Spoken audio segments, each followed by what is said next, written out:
అక్కడ మనం ఆ యొక్క దేవదూత జకర్యాని దర్శించడం చూసాం మనం. There, Zechariah, the angel told him that you have to name the child certain name, and Right. also he was kept his dumbness until his name was delivered. అయితే ఆ దేవదూత జకర్యాకు మరి ఏ పేరు పెట్టాలి ఆ పుట్టబోయే బిడ్డకు అని చెప్పినట్టు మనం చూసాం. అదే విధంగా అతడు నమ్మకపోవడం వల్ల మూగవాడిగా ఉండిపోయాడు బిడ్డ పుట్టే వరకు. So what we saw was God has plans for each one when he was born into this earth. అయితే మనం ఏం చూస్తున్నామంటే మనం ఈ భూమి మీదకి వచ్చే ముందు నుంచి కూడా దేవుడికి మన పట్ల ఒక ప్రణాళిక ఉంటుంది. That is the greatness of God. He interacts with humans to tell his mindset before a child is being born. బిడ్డ పుట్టక మునిపే దేవుడు మన పట్ల ఎటువంటి ప్రణాళిక కలిగి ఉన్నాడనే విషయాన్ని మనం తెలుసుకోవాలని, ఆ విధంగా ఆయన ఎంత గొప్పవాడనేటువంటి విషయాన్ని కూడా మనం తెలుసుకోవాలని దేవుడు ఆశపడుతున్నాడు. Many couples are in Indian group in Bellevue. మరి ఎంతో మంది దంపతులు మరి ఇండియా గ్రూప్ లో ఉన్నటువంటి వారు, but they don't have a child.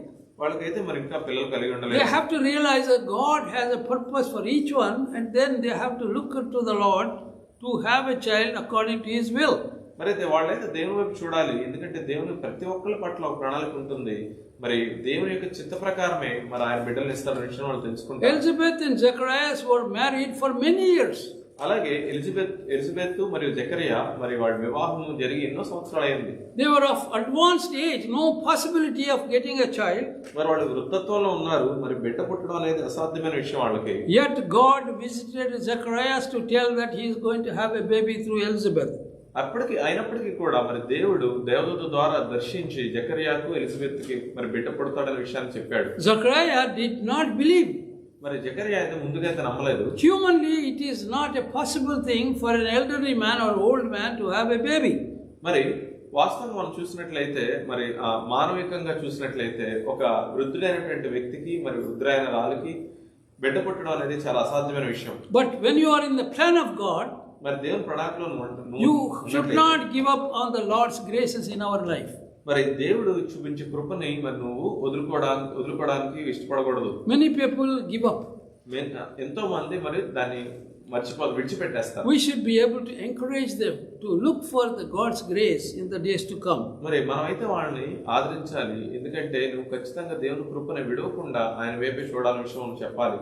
Then the angel said, your cousin to Elizabeth that she is going to have a baby after 6 months. మరి అలాగే దేవదూత ఎలిజబెత్ తో మాట్లాడుతూ మరి నీ యొక్క మరి ఆ యొక్క కజిన్ కి మరి బిడ్డ పుడుతున్న విషయాన్ని చెప్తూ ఉన్నాడు. Because that was a promised child way back in Genesis, like what Sam had read in the worship time. మరి అది ఆ యొక్క బిడ్డ ఎవరంటే మరి వాగ్దానం చేయబడినటువంటి బిడ్డ ఆ యొక్క ఆదికాండం నుంచి కూడా ఆ యొక్క వాగ్దానం మనం చూసి ఉన్నాం. The purpose of that child we are going to see that it is a great joy when this child came into this world. అయితే ఆ బిడ్డ యొక్క మరి దేవుడు ఆ బిడ్డకి నిర్దేశించినటువంటి మరి యొక్క ప్రణాళిక అనేది ఏమిటి అనేది మనం చూడబోతున్నాము.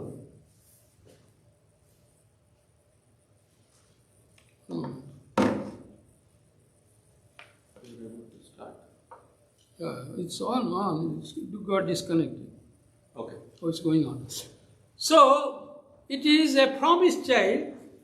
వాగ్దానం చేయబడినటువంటి ఆ కుమారుడు where he was going to deal with the evil of the world in a way, in an appropriate way, feasible for all of us. మరి ఆ యొక్క కుమారుడు ఈ లోకంలో ఉన్నటువంటి మరి ఆ యొక్క చెడునంతటిని కూడా పోరాడుతున్నాడు. ఏ విధంగా అంటే మనందరికి అనుకూలంగా వచ్చేటువంటి మరి ఫలితం ద్వారా. The serpent was very subtle. మరి ఆ యొక్క పాము మరి ఎంతో కుయుక్తి కలిగి ఉన్నది. And it was representing the Satan. మరి సాతానుని మరి చూపిస్తున్నాడు. And the Lord said, he will crush your head. మరి దేవుడు ప్రభు అంటున్నాడు, అతడు నీ యొక్క తలని మరి That same promised child came into this world to save us from our sins. మరి అప్పుడు దేవుడు వాగ్దానం చేసినటువంటి ఆ కుమారుడే ఈ లోకానికి వచ్చినటువంటి ఈ కుమారుడు మన పాపాల నుంచి మనం పరిహరించడానికి. Like I said last week, Luke was written by a doctor. మరి గత వారం నేను చెప్పినట్లుగా మరి లూకా సువార్త ఒక వైద్యుడి చేత రాయబడి ఉన్నది. He dedicated all his writing to show the greatness of Jesus Christ who came into this world. మరి ఆయన రచించినటువంటి ఈ యొక్క గ్రంథములు అనేవి మరి దేవుని యొక్క గొప్పతనాన్ని సూచించే విధంగా ఆయన పుస్తకాలు ఆవిష్కరించి ఉన్నాడు. The timing, మరి ఆ యొక్క సమయము, the process, మరి యొక్క పద్ధతి, the situation, మరి పరిస్థితులు all are very clearly written by Luke. మరి అవన్నీ కూడా లూకా చేత చాలా చక్కగా మరి రాయబడి ఉన్నవి. In the Gospel according to Matthew, it is the genealogy Matthew describes from Adam down to Jesus Christ. మరి అదే మత్తయి సువార్త మనం చూసినట్లయితే మరి ఏ విధంగా అయితే మరి తరతరాలుగా మనుషులు ఏ విధంగా ఆదాము నుంచి తరతరములు ఎలా వచ్చి ఉన్నవి ప్రభు వరకు అనే విషయాన్ని సూచిస్తున్నాడు. But Luke writes from Jesus Christ back to Adam. మరి లూకా అయితే ఏం చేస్తున్నాడంటే ప్రభు నుంచి ఆదాము వరకు వెనక్కి రాస్తూ ఉన్నాడు. There is a great interaction between these two genealogies. మరి ఈ రెండు ఉన్నటువంటి తరముల గురించి విషయాలకి మధ్య ఎంతో సంబంధం ఉంది. Because Lord had a purpose of bringing His Son into this world. దేవునికి తన కుమారుడిని లోకానికి తీసుకురావడానికి గొప్ప ప్రణాళిక ఉన్నది. So we saw in chapter 1 up to 36 how the angel interacted with Elizabeth and also with Zechariah. మరి గత వారం మొదటి అధ్యాయం 36 వచనాల వరకు చూసాం ఏ విధంగా దేవదూత మరి జకరియాతోను ఎలిజబెత్ తో మాట్లాడుతున్నాడు విషయాన్ని. So now today we are going to see how it is going to interact, angel is going to interact with Mary. మరి ఇవాళ మనం చూడబోయేది ఏంటంటే ఆ దేవదూత మరియతో ఏ విధంగా మాట్లాడుతున్న విషయం తెలుసుకోవాలి.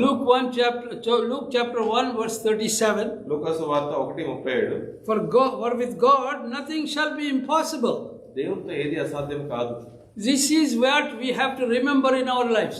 మన జీవితంలో మనం గుర్తుంచుకోవాల్సిన విషయం ఇదే. What we think impossible, it is possible in the hands of God. మనం ఏదైతే అసాధ్యం అనుకుంటామో అది దేవునికి సాధ్యము. Zechariah was doubtful. మరి Zechariah అనుమానించాడు. Abraham was doubtful. Abraham అనుమానించాడు. Sarah was doubtful. సారా కూడా అనుమానించింది. But God showed His mercy. మరి దేవుడు అయితే ఆయన కృపను చూపించాడు. For with God nothing shall be impossible. దేవునితో అయితే ఏది అసాధ్యం కాదు. We have to put it on our wall in the house. For with God nothing shall be impossible. మన యొక్క గోడల మీద గుమ్మముల మీద మనం రాయాలి ఏమనంటే దేవునితో ఏది అసాధ్యం కాదనే విషయాన్ని. Verse 38. 38వ వచనం. Mary said, Behold the handmaid of the Lord, be it unto me according to thy word. And the angel departed from her. అందుకు మరియా ఇదిగో ప్రభువు దాసురాలను నీ మాట చొప్పున నాకు జరుగుగాక అనెను. అంతటా దూత ఆమె యొద్ద నుండి వెళ్ళెను. So Mary did not hesitate to question why it is happening. I am not betrothed to anybody. I am betrothed but I am not with a man. How can I have a child? మరి అయితే ఆ యొక్క ప్రశ్న అడగడానికి సంకోచించలేదు. తను అడుగుతున్నది మరి నాకు కేవలం నిశ్చితార్థం అయ్యింది, ఏ విధంగా నేను కుమారుడు కంటాను విషయం తను అడిగింది. అడగలేదు. She did not ask. He said, Behold, the handmaid of the Lord, be it unto me according to thy word. And the angel departed from her. మరి అడగలేదు అంటున్నాము, ఎందుకంటే ఇదిగో ప్రభు దాసురాలను నీ మాట చొప్పున నాకు జరుగుగాక అనెను. అంతటా దూత ఆమె యొద్ద నుండి వెళ్ళెను. But it is mentioned in the book of Matthew that she did question. అయితే మత్తయి సువార్తను చూసినట్లయితే ఆమె ఆ దేవదూతను ప్రశ్నించినట్టు మనం చూస్తున్నాం. So you are seeing a woman, a young child, in the sense not adequately old enough, so having this great turmoil in her life. అయితే తను యవనస్తురాలై ఉండి తనున్న పరిస్థితుల్లో ఇటువంటి విషయం విన్నప్పుడు మరి ఎంతో అది కలిసి వేస్తుంది, మరి కలతనిస్తుంది. Elizabeth was advanced in age, not possible to have a child. మరి ఎలిజబెత్ అయితే వృద్ధురాలై ఉంది, మరి బిడ్డను కంటానికి తనకు అనుకూలత లేదు. Whereas Mary was young and yet it was impossible for her to have a child without coming in contact with a man. మరి అయితే తన యవనస్తురాలు ఒక మగవానితో మరి ఆ యొక్క సంగమం జరగకుండా బిడ్డను కంటం అనేది జరగని విషయం. For with God nothing is impossible. అయితే దేవుడితో ఏది అసాధ్యం కాదు. We should never be disappointed in our life. Whatever we are expecting does not happen. It is God's plan to fulfill according to His will. మరి మనం ఎప్పుడు కూడా నిరాశ చెందకూడదు. మన జీవితంలో మనం అనుకున్నది జరగట్లేదు, ఎందుకంటే దేవుడు ఆయన సమయానికి ఏది ఎలా చేయాలనే విషయాన్ని తెలుసు, అది జరిగిస్తాడు. That is what we know the Lord as our Savior. ఆ విధంగా ప్రభు మన రక్షకుడని తెలుసుకుంటున్నాము. Because we believed on Him, ఎందుకంటే ఆయన మనం విశ్వసించాము. we have a confidence in life. మన జీవితంలో మనకి విశ్వాసం ఉన్నది. No doubt at all for anything which happened in our lives. మన జీవితంలో మనకి ఎటువంటి అపనమ్మకం అక్కర్లేదు మనకు జరిగిన విషయాలను బట్టి. God's plan for this building is an unimaginable plan. మరి దేవుడు ఈ యొక్క మందిరంకి పట్ల ఆయనకి ఎంతో గొప్ప ప్రణాళిక ఉన్నది. అది ఎవరు ఊహించలేనటువంటి ప్రణాళిక. So we went into the threshold of selling this building. మరి మనమైతే ఈ మందిరాన్ని కూడా వేరే వాళ్ళకి ఇచ్చేయాలని కూడా ఆలోచించాము. By then we had at least 4 or 5 families coming to this chapel. మరి అప్పటికైతే 4-5 కుటుంబాలు కూడా వస్తున్నాయి. But now all have fizzled out, went to various states or anything. మరి అప్పుడు ఉన్నటువంటి వారందరూ మరి రావడం మానేశారు, వేరే చోట్లకు కూడా వెళ్ళిపోయారు. But God is faithful. మరి దేవుడు అయితే విశ్వాసంగా He is making us go ahead according to His will. మరి దేవుడు ఆయన ప్రణాళిక చెప్పరా మనం ముందుకు అడుగేయడానికి మనం నడిపిస్తున్నాడు. When the building is here, మరి ఈ యొక్క మందిరం ఇక్కడ ఉన్నప్పుడు it becomes a beacon for others to come to know the Lord. మరి వేరే వాళ్ళకి ఇది ఒక అవకాశం ఉంటుంది దేవుని తెలుసుకోవడానికి. We may seem to be small number here by visual. మరి చూడటానికి అయితే మనం తక్కువ మందిగా ఉన్నట్టు కనిపిస్తుంది. But the message going through this internet is going to thousands of people in the world. మరి ఈ యొక్క సువార్త వర్తమానం గాని దేవుని యొక్క సందేశం గాని మరి ఆన్లైన్ ద్వారా ఎంతో మందికి వేల మందికి కూడా వెళ్తున్నట్టు మనం. Language barrier can be overcome by this way of speaking. మరి అలాగే మరి భాష రానిటువంటి వారికి కూడా ఇంగ్లీష్ భాష రానిటువంటి వారికి తెలుగు భాష రానిటువంటి వారికి కూడా ఇది ఎంతో చక్కగా ఉపయోగపడుతుంది. So we should be thankful to the Lord for giving us this facility. మరి దేవునికి మనం ఎంతో కృతజ్ఞతగా ఉండాలి, ఎందుకంటే దేవుడు మనకి ఇచ్చినట్టు మందిరం కొరకు. Keep praying for the growth of this facility. మరి ఈ యొక్క మందిరం గురించి అట్లాగే మన సంఘం గురించి దాని యొక్క ఎదుగుదల గురించి మనం ప్రార్థన చేయాలి. So verse 39. 39వ వచనం. And Mary rose in those days and went into the hill country with haste into a city of Judah. ఆ దినములందు మరియ లేచి యూదా ప్రదేశంలోని కొండ సీమలోనున్న ఒక ఊరికి త్వరగా వెళ్ళి and entered into the house of Zacharias and saluted Elizabeth. జకర్యా ఇంటిలో ప్రవేశించి ఎలిజబెత్కు వందనము చేసెను. It is all relational issues here we are seeing. ఇవన్నీ కూడా మరి మానవ సంబంధాలకు సంబంధించిన విషయాలు. Because Mary knew Elizabeth. ఎందుకంటే మరి మరియకు ఎలిజబెత్ ఎవరని తెలుసు. She was told about Elizabeth going to have a child. మరి మరియకైతే ఎలిజబెత్ కూడా బిడ్డ పుడతాన విషయం తెలుసు. Because Elizabeth was hesitant to declare that because of her old age. మరి ఎలిజబెత్ ఆ విషయాన్ని బయటకు చెప్పడానికి సంకోచిస్తుంది, ఎందుకంటే తన వృద్ధురాలు అవడం వల్ల. That gives a lot of encouragement for Elizabeth when Mary came and talked to her. మరి మరియా ఎలిజబెత్ దగ్గరకు వచ్చి మాట్లాడినప్పుడు ఎలిజబెత్ కి మరి ఎంతో ఆదరణగా ఉన్నది. And it came to pass when Elizabeth heard the salutation of Mary, the baby leaped in her womb, and Elizabeth was filled with the Holy Ghost. Elizabeth మరి యొక్క వందనవచనము వినగానే ఆమె గర్భంలో శిశువు గంతులు వేసెను. అంతటా ఎలిజబెత్ పరిశుద్ధాత్మతో నిండుకునే దాన్ని బిగ్గరగా ఇట్లనెను. So pregnancy, many people are taking easy nowadays because of this abortion issue. మరి ఎంతో మంది గర్భం ధరించడం అనేది చాలా చులకనైన విషయంగా తీసుకుంటున్నారు, ఎందుకంటే ఇప్పుడు ఉన్నటువంటి అబార్షన్ వల్ల. When the child heard this salutation of Mary, inside her womb it jumped. ఆ యొక్క బిడ్డ శిశువు తన గర్భంలో ఉండగా మరి మరియా రావడం వినగానే గంతులు వేసినట్టు మనం చూస్తున్నాం. And we being in the modern day, we became so evil, we don't want to give appropriation for a life for the child in the womb. అయితే మనం ఈ యొక్క ఆధునిక మరి జీవితం జీవించేట మనం ఆ యొక్క కడుపులో ఉన్న బిడ్డకి ఏమాత్రం మనం విలువ ఇవ్వట్లేదు. Because this is a great lesson for us when we read the word of God, that we have something to depend upon God's plan in our lives. మనకి అందరికి కూడా ఈ యొక్క వాక్యభాగం గొప్ప పాఠము, ఎందుకంటే దేవుని మీద ఎలా ఆధారపడాలి, దేవుని ప్రాణాలకు ఎలా లోబడాలి విషయం తెలుసుకోవాలి. Legality in this world, in this country has become so bad. మరి ఈ లోకంలో ఈ యొక్క దేశంలో ఉన్నటువంటి రాజ్యాంగపరంగా ఉన్నటువంటి మరి ఏవైతే ఉన్నావో అవన్నీ కూడా ఎంతో చెడుగా మారిపోయే అవకాశం ఉంటున్నది. That is where I think God is teaching us that don't depend upon the worldly laws and be depend on my laws. అందుకని దేవుడు మనతో అంటున్నాడు, మీరు ఈ లోకంలో ఉన్న విషయాల మీద ఆధారపడద్దు, నా మీద ఆధారపడండి అని. So look in Luke chapter 2 verse 1. మరి అలాగే లూకా సువార్త 2వ అధ్యాయం 1వ వచనం చూద్దాము. And it came to pass in those days that there went out a decree from Caesar Augustus that all the world should be taxed. ఆ దినములలో సర్వలోకమునకు ప్రజాసంఖ్య రాయవలెనని కైసరు అగస్తు వలన ఆజ్ఞ ఆయను. And by the time when he was going to be born, Romans were in a peak of their power. మరి ప్రభు జన్మించే సమయానికి రోమ ప్రభుత్వం అనేది ఎంతో గొప్ప అధికారంలో ఉన్నది. I was in Rome in 1985. నేను రోమాలో 1995లో ఉన్నాను. I went to see how the Roman dynasty developed by the time. అప్పటికి మరి రోమా ఆ యొక్క సంస్థానం ఏ విధంగా ఎదిగింది అనే విషయాన్ని నేను చూస్తూ ఉన్నాను. So it occupied even England. మరి అది ఇంగ్లాండ్ దేశాన్ని కూడా మరి whole of Europe. ఆ యొక్క యూరోపా దేశాన్ని. It had no influence over the Far East like India, etc. మరి అలాగే తూర్పు భాగంలో ఉన్నటువంటి దేశాల మీద ఆక్రమించుకోలేదు కానీ. But when Augustus declared that it should be taxed, there is a great purpose for the birth of Christ.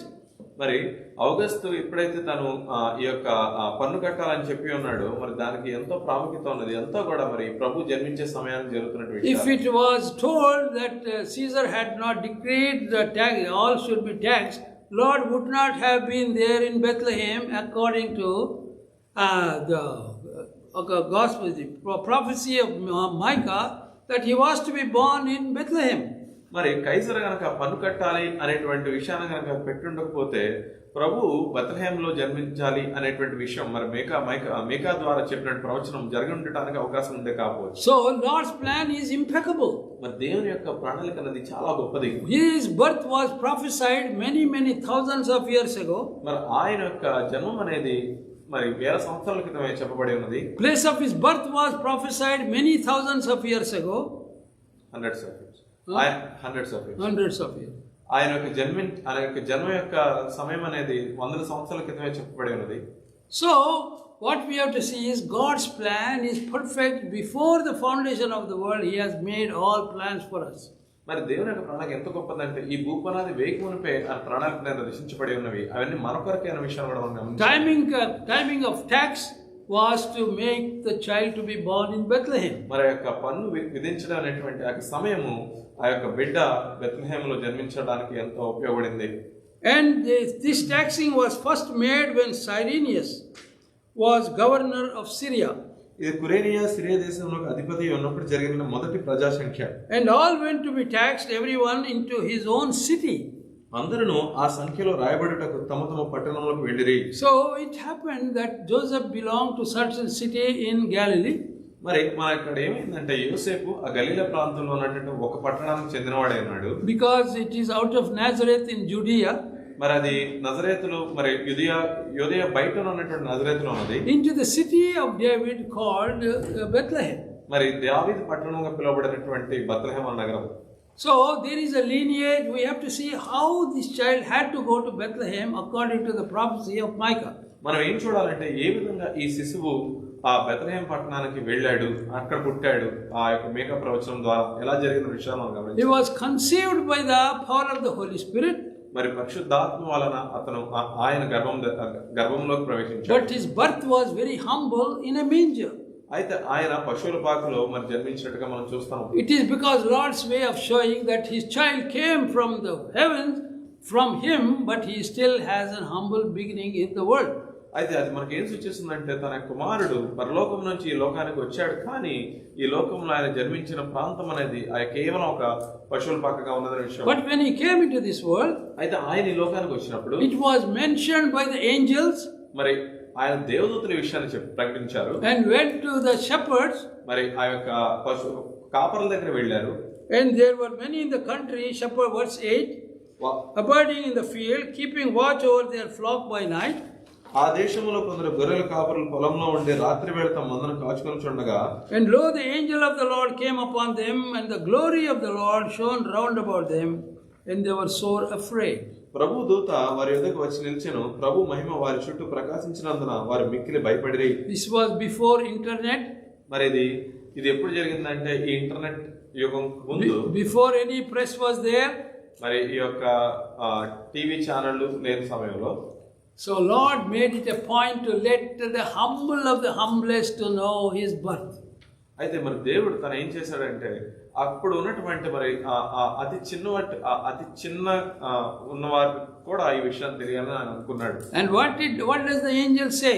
మరి ఆ యొక్క దేవదూత ఏం చెప్పాడు? Verse 11, unto you is born in the city of David a Savior who is Christ the Lord. దావీదు పట్టణమందు నేడు రక్షకుడు మీ కొరకు పుట్టి ఉన్నాడు, ఈయన ప్రభు అయిన క్రీస్తు. His purpose was to be a savior. మరి ఆయన యొక్క వచ్చిన విషయం ఏంటంటే ఆయన రక్షకుడిగా వచ్చాడు. He is the savior of the world. ఆయన ఈ లోకానికి రక్షకుడిగా వచ్చాడు. He is savior from the Lord. మరి దేవుని నుంచి వచ్చిన రక్షకుడై ఉన్నాడు. So there are three things we have to remember here. మరి మూడు విషయాలు మనం జ్ఞాపకం చేసుకోవాలి. Even the angel said, they did not say that a child is born. మరి ఆ దేవదూత చెప్పినప్పుడు ఒక బిడ్డ పుట్టిందని మాత్రమే వాళ్ళు చెప్పారు. That is the significance in Luke, that a child was dedicated. When the child was born, the angels knew already he was going to be a savior. మరి ఆయన పుట్టినప్పుడే ఆ దేవతలకు తెలుసు ఆయన రక్షకుడు అవుతాడని. So that is what we have to be thankful for. మరి దాని గురించి మనం దేవునికి కృతజ్ఞతలు చెల్లించాలి. Shepherds went and saw the child. మన యొక్క కాపరులు దేవుని ప్రభువుని చూశారు. But they went back home without telling anybody. మరి అయితే వాళ్ళు వెనక్కి వెళ్ళిపోయారు ఇంకెవరికి చెప్పకుండా. Angels took pains to tell them that a savior is born. మరి ఆ యొక్క దేవదూతలు అయితే సమయం తీసుకొని వాళ్ళకి ప్రభు జన్మించాడని చెప్పడానికి వచ్చారు. But their keeping quiet did not make any dent, because we came to know him eventually in this world through the word of God. మరి ఆ యొక్క కాపరులు ఆ విషయాన్ని వేరే వాళ్ళకి ప్రకటించలేదు, కానీ మనం అయితే మన ప్రభువుని ఇన్ని సంవత్సరాలతో తెలుసుకున్నాం. That is what is God's grace reflected in our hearts. మన హృదయాల్లో మరి ఆయన చూపించినట్టు కృప అనేది మనం చూడవచ్చు. Somehow we came to know that there is a savior who is waiting for us in this world. మరి మన కొరకు రక్షకుడు ఉన్నాడు ఈ లోకంలో జన్మించిన విషయం మనం తెలుసుకుంటున్నాము. So what we see, procedure of the child being born, although he was conceived by Holy Spirit, his birth was normal. మరి మనం కనుక ఆ యొక్క బిడ్డ యొక్క జన్మను మనం గమనించినట్లయితే మరి పరిశుద్ధాత్మ శక్తితో తను రూపింపబడినాడు అయినప్పటికీ కూడా మరి సహజంగా ఏ మనిషి అయితే ఎలా పుడతాడో బిడ్డ కూడా అలాగే పుట్టాడు. But when we look down, his death was abnormal. మరి తను చనిపోవడం చూస్తే కనుక అది ఎంతో మరి వ్యత్యాసంగా ఉన్నది. He came as a small child. మరి ఒక శిశువులా జన్మించాడు. But he was crucified by us all on the cross. అయితే మనందరి మూలంగా ఆయన మరి ఆ యొక్క శిలువ మీద ఆయన శిక్ష పొందుకున్నాడు. His savior, my savior, is on the cross, which I did not know. మరి నా రక్షకుడు ఆ యొక్క శిలువ మీద ఉన్నాడు, మరి నాకేం తెలియలేదు ఆ విషయము. This is all preamble how he went in Simeon. Later we'll see next week about how Simeon interacted. But my point for us is, do you know your savior? అయితే ఇదంతా మనం వచ్చేవారని చూడొచ్చు. సిమియోన్ ఎవరు, సిమియోన్తో ఎట్లా మాట్లాడాడు, సిమియోన్ ఎందుకు ప్రభువుకు వచ్చేవరకు వేచి ఉన్నాడు. Shepherds were told by angel there is a savior. మరి కాపర్లకైతే దేవదూత ద్వారా చెప్పబడి ఉంది మన కొరకు రక్షకుడు వచ్చాడు. They saw the baby. వాళ్ళ శిశువుని చూశారు. They thought, how can he be savior? He is so small a child. మరి వాళ్ళు అనుకో ఉండొచ్చు, ఈ యొక్క బాబు చాలా చిన్నవాడుగా ఉన్నాడు, రక్షకుడికి ఎలా ఉంటాడు. Not much reaction for them. వాళ్ళకి అంత గొప్పగా మరి దాని గురించి వాళ్ళకి అవకాశం స్పందన లేదు. But we being ignorant of the savior came to know him. We have to proclaim to others. అయితే మనం ఒకప్పుడు ప్రభువుని తెలుసుకోలేనట్టు మనము ఇప్పుడు మనం ప్రభువుని తెలుసుకున్నాం. Now we know. వేరే వాళ్ళకి చెప్పాలి. We know he came into this world to save sinners, of which we are all prime. అయితే ఆయన ఈ లోకానికి వచ్చాడు అనే విషయం మనకు తెలుసు కనుక మనం ఖచ్చితంగా వేరే వాళ్ళకి చెప్పవలసి. My life has been transformed because I knew him as my savior. నా జీవితం మారింది ఎందుకంటే నేను ప్రభువుని నా స్వకీయ రక్షకుడు తెలుసుకున్నాను కనుక. After seeing a child, the shepherds had no reaction. అయితే ఆ యొక్క శిశువుని చూసిన తర్వాత మరి కాపర్లకైతే స్పందన లేదు. But we, knowing the Lord as savior, have to be reacting very fast. కానీ మనమైతే ప్రభువుని రక్షకుడిగా తెలుసుకున్నాం కనుక మనం దీని గురించి మరి మిగతా వారికి చెప్పాలి. Go and tell the whole world. మరి లోకానికి వెళ్ళి సర్వలోకానికి వెళ్ళి సువార్త చెప్పాలి. That there is a savior who can save us from our horrible situation in the world. మన కొరకు రక్షకుడు ఉన్నాడు, ఆ రక్షకుడు మనల్ని ఖచ్చితంగా అన్నిటి నుంచి కాపాడుతున్న విషయాన్ని మనం తెలుసు అందరికీ చెప్పాలి. This country was founded by the name of the Lord. మరి ఈ యొక్క దేశం అయితే మరి నిర్మించబడింది ప్రభు యొక్క యేసుక్రీస్తు నామములోనే. Harvard University was founded by Puritans. మరి ఆ హార్వర్డ్ యూనివర్సిటీ అనేది ప్యూరిటన్స్ ద్వారా నిర్మించబడి ఉంది. Now it is totally godless. మరి ఇది ఇప్పుడు మనం చూసినట్లయితే ఇది సంపూర్ణంగా మరి దేవుడు లేనటువంటి ప్రాంతంగా. Many institutions were founded in the name of the Lord in America. మరి అమెరికా దేశంలో ఎన్నో మరి పెద్ద పెద్ద యూనివర్సిటీస్, ఇన్స్టిట్యూట్స్ ఆయన యొక్క నామములో నిర్మించబడి ఉన్నవి. Now they are rejecting the savior. మరి అవన్నీ కూడా ఇప్పుడు ప్రభువుని తిరస్కరిస్తున్నారు. If they had learned how to proclaim the name of the Lord, మరి వాళ్ళు ఒకవేళ కనుక దేవుని యొక్క నామాన్ని ఏ విధంగా ప్రచురించాలనే విషయం తెలుసుకొని కనుక ఉండుంటే they could make a big change in this world. మరి వాళ్ళు ఈ లోకంలో ఎంతో గొప్ప మార్పును తీసుకొస్తారు. I heard the news that now China is gaining the prominence of the research fields. మరి ఇప్పుడైతే నేను తెలుసుకుంటున్నాను మరి చైనాకి ఆ యొక్క రీసెర్చ్ చేసేటువంటి ఆ యొక్క సంస్థలు అటు వెళ్తున్నాయని. They are number one because they are publishing more papers. మరి వాళ్ళు ఇప్పుడు మొదటి స్థానంలో ఉన్నారు ఎందుకంటే అనేకమైనటువంటి మరి ఆ యొక్క పేపర్స్ వాళ్ళు We publish know it is a communist regime. మనకు తెలుసు వాళ్ళు కమ్యూనిస్ట్ దేశము. What happened during the COVID time, Wuhan, they all made wrong reports. మరి ఆ యొక్క Wuhan. కోవిడ్ సమయంలో వాళ్ళు మరి అనేక మరి తప్పుడు మరి రిపోర్ట్స్ ఇచ్చారు. Now they are saying that they are going to give honest reports for the research. Is it possible? మరి ఇప్పుడైతే వాళ్ళు అంటున్నారు మేము నిజాయితీగా మరి అన్ని సరిగా ఉన్నటువంటి విషయాన్ని చెప్తా ఉంటారు మరి అది నిజమేనా?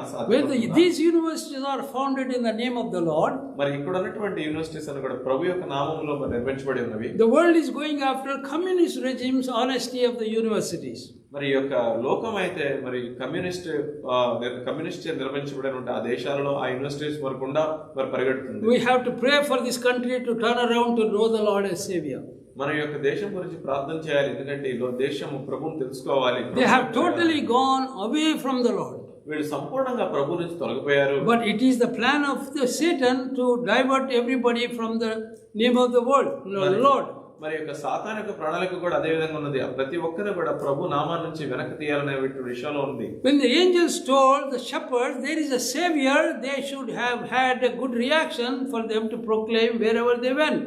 మరి ఆ యొక్క దేవదూతలు ఆ యొక్క కాపరులకు కనపడినప్పుడు మరి వాళ్ళకి ఆ యొక్క స్పందన కలిగి ఉండి దేవుని యొక్క సువార్త ప్రకటించవలసి ఉన్నది. But we have to be responsible in proclaiming to the world that the savior is there at hand for us today. అయితే మనమైతే మరి ఇప్పుడు మనం దేవుని తెలుసుకున్నాం కనుక ఖచ్చితంగా మన ప్రభువుని గురించి ప్రకటించాల్సిన విషయం మనకున్నది. Whether he came as a child, మరి ఆయన శిశువుగా వచ్చినప్పటికీ, crucified as an adult, మన కొరకు ఆయన పెద్దవాడే మరి శిక్షింపబడి, he came for a purpose to shed his blood for us. మరి ఆయన ఇక్కడ ఒక ప్రణాళిక మీద వచ్చున్నాడు. ఆయన పరిశుద్ధ రక్తం చిందించి మనల్ని కాపాడాలని. Those of us we believed on him know the value of his blood. మరి యోసెఫస్ చెప్తూ ఉన్నాడు ఆయన యొక్క పరిశుద్ధ రక్తం యొక్క విలువ అనేది. When you look at him, ఆయన మీరు చూసినట్లయితే you should have a heart melting for the sacrifice he had given on the cross. ప్రభువు శిలువను చూసిన మీకు మరి మీకు హృదయం కదిలించబడుతుంది. ఆయన మీ కొరకు ఎటువంటి కష్టం ఎటువంటి శిక్ష పొందినాడనే విషయం మీరు గమనించినట్లయితే. Next week we'll see the continuity of this whole episode going on with baby Jesus. మరి వచ్చే వారం ఈ యొక్క మనం మిగిలిన వాక్య భాగంలో ఉన్నటువంటి ఆ యేసు శిశువుగా ఉన్న యేసు గురించి విషయాలు మరింతగా మనం తెలుసుకుందాం. Continue for the needs in the fellowship we have. మరి అలాగే మా యొక్క సంఘంలో ఉన్నటువంటి అవసరాల గురించి మీరు ప్రార్థన చేయవలసి. Pray for Jonathan, he has a sciatic pain nerve. మరి ఆ యొక్క యోనాతాన్ గురించి ప్రార్థన చేయండి, ఆయనకి సియాటిక్ నర్వ్ పెయిన్ ఉంది. Job for Sandeep. మరి సందీప్ కొరకు ఉద్యోగం కొరకు ప్రార్థన చేయండి. Sunita job issue.